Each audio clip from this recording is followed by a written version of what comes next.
Hola, muy buenas tardes, amigos y amigas de Tribuna de Querétaro. Nos encontramos aquí con Arlín Medrano, activista internacional que viajó a Gaza y que fue detenida ilegalmente por el gobierno de Israel.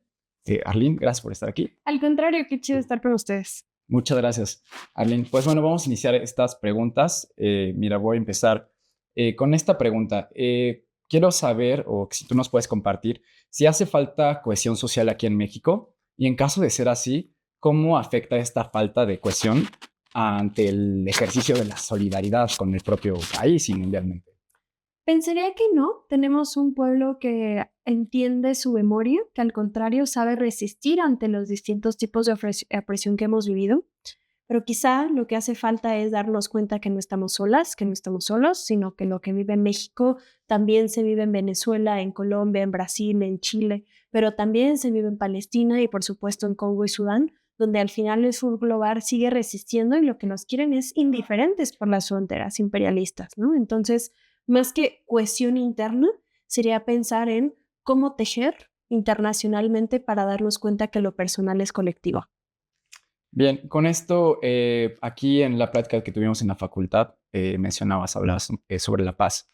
Yo quiero preguntarte si consideras que en este ámbito que tú ya viviste y que nosotros estamos viendo, si consideras que la paz es sistemática y, o sea, si crees que el proceso de paz en el mundo obedece a una forma de control y en caso de serlo, ¿de qué depende? La occidentalización del concepto de la paz nos ha llevado a creer que la paz es lo que el norte global impone por paz. Y es el mismo norte global que impone el caos o la guerra o el genocidio. Entonces, pensar que la definición de la paz la da el agresor, quien hace que no exista, es también no poder escuchar nuestra propia concepción natural. Porque si creemos que la paz, una ausencia de bombas o silencio, es una conceptualización occidental, ¿no? E incluso eurocentrista.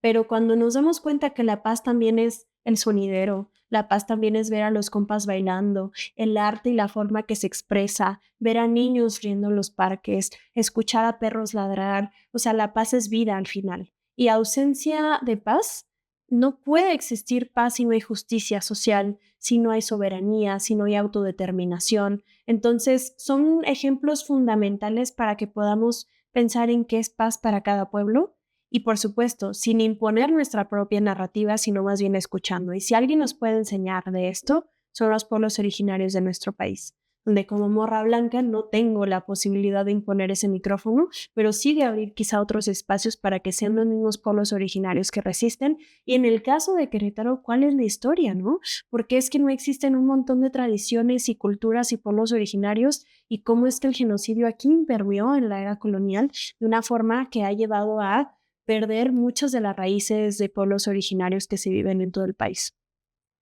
Bien, preguntarte también, ¿por qué es importante observar en estos momentos a la derecha y el ejercicio político que se está haciendo en el marco de un posiblemente, voy a llamarlo así, posiblemente, el simular un falso activismo? Em, Entender que todo es política, sin embargo, cuando se partidiza una forma de pensar para sacar un lucro, y ojo, no estoy diciendo que los partidos políticos sean negativos, son una vía importante en la que el activismo puede actuar y crear políticas públicas importantes. El problema es que justo estamos viendo a una derecha desesperada haciéndose pasar por la generación Z, por juventudes, utilizando nuestros micrófonos, utilizando nuestras narrativas, cuando nosotras y nosotros tenemos mucho que decir. Entonces, lo que está haciendo la derecha no solamente lo está haciendo en nuestro país, sino lo vemos en Argentina, lo vemos en Ecuador, lo vemos por supuesto en Estados Unidos, y cómo es que tenemos que unificarnos, pensar que todo va mucho más allá del ego, de tú no, yo sí, es que tú vistes de tal color y yo de otra forma, y entonces entender que hay algo mucho más grande y el adultocentrismo que cae en nuestra generación, donde se nos criminaliza por existir, por ser, por hablar, por tener voz y sobre todo que cuando tenemos voz somos criticadas y criticados por esto, ¿no? Entonces, este tejido es importante verlo porque ¿por qué es que Milei, Netanyahu, Trump, Noboa, Bukele se unen y entonces ellos sí pueden tejer, pero nosotros no? Ahí es donde nos damos cuenta que como juventudes tenemos que seguir tejiendo una generación y darnos cuenta que de nosotras y nosotros depende que ese algoritmo, que esos micrófonos, que esas cámaras sean para que nuestras voces sean escuchadas. Que si nosotras y nosotros sabemos utilizar mejor el teléfono que estos boomers que quieren utilizarlo, pues que lo podamos usar para hablar. Pero también entendamos que las redes sociales son necesarias, pero no suficientes. También hay que salir de los espacios de privilegio, hay que cuestionarnos y sobre todo escuchar a aquellos que no tienen esta cámara para comunicarse y tienen mucho que decirnos. Bien, Arlene, mientras tú estabas en esta misión o este acto de viajar a Gaza, tú compartiste a través de tu red social de Instagram, compartiste una caja de preguntas para poder interactuar. Yo te hice esta pregunta. eh, ¿Cómo borrar la línea entre tu deber periodístico y el posiblemente sentir miedo? Hoy te vuelvo a hacer esa pregunta y ¿qué contestarías? El miedo más grande que vivimos no fue enfrentarnos al ente sionista, fue enfrentarnos a la indiferencia de una sociedad, el enfrentarnos a la justificación de un genocidio por personas reales, personas de carne y hueso, que justifican lo que está sucediendo. Pensar que lo que pasa en Gaza no puede pasar en casa es pensar que no somos parte de un mismo sistema y de un mismo tejido global. El miedo más grande ni siquiera está en las armas que ellos tienen, está en la indiferencia de un pueblo que justifica lo que sucede una y otra vez, hablándose de por qué no van a Sinaloa, por qué no van a Veracruz. Es que también debemos de ir, pero no solamente pensar que lo que está pasando en territorio mexicano es y ya, sino cómo es que las armas, desde el mismo origen que entran a nuestro país y que dejan a cientos de muertos, son también las mismas que tienen un sello para ser bombas en un genocidio en Congo, en Sudán, en Palestina. ¿Y qué nos hace sentirnos exentos de esta situación cuando lo tenemos aquí vecino, el problema más grande, ¿no? Entonces, ese es el miedo más grande, pero también el papel periodístico no solamente fue como una misión de alguien que comunica, sino también en honor a aquellas personas que están fallecidas, los 300 periodistas muertos que van desde 2023 por hablar sobre Palestina, que han resistido en territorio palestino para llevar la noticia y que ahora esas cámaras están bajo los escombros. La razón por la que ahora escuchamos menos noticias, y si se fijan, ya no hay fotografías como antes, sino ahora solamente es texto plano, y es también una forma de visibilizar que el problema es tan grande que ya estos micrófonos periodísticos no existen. Así que la tarea como periodistas es ir más allá del estudio, salir de nuestros espacios, de nuestros sets y entonces, en solidaridad a nuestros colegas internacionalmente, ir allá y poder tener un micrófono, una voz que pueda comentar lo que estoy viviendo. No querían que viéramos lo que está sucediendo y no pudimos verlo. Lo que sí podemos hacer es apoyar a los periodistas emergentes o a los medios de comunicación que se encuentran allá, que están comunicando lo que sucede. Bien, y para finalizar, parte de también te hice otra segunda pregunta. Tú precisamente incursionaste en un mes patrio, o sea, en un mes patrio fue cuando tú representaste a nuestro país y fuiste como parte de esta delegación. Y tal vez más allá de que representar un país, representaste pues un movimiento, ¿no? Claro.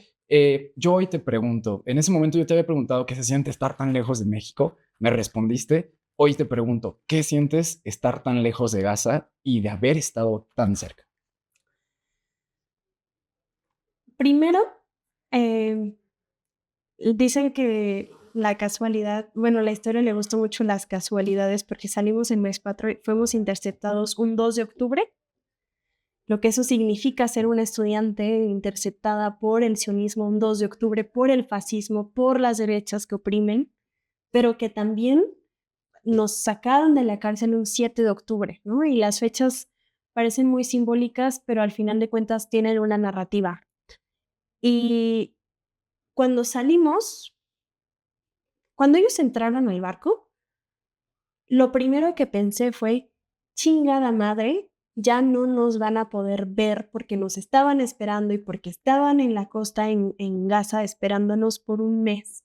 Acampaban esperándonos, fuimos parte de esa esperanza de creer que en algún punto iban a poder esas dos manos que se estaban estrechando tocarse.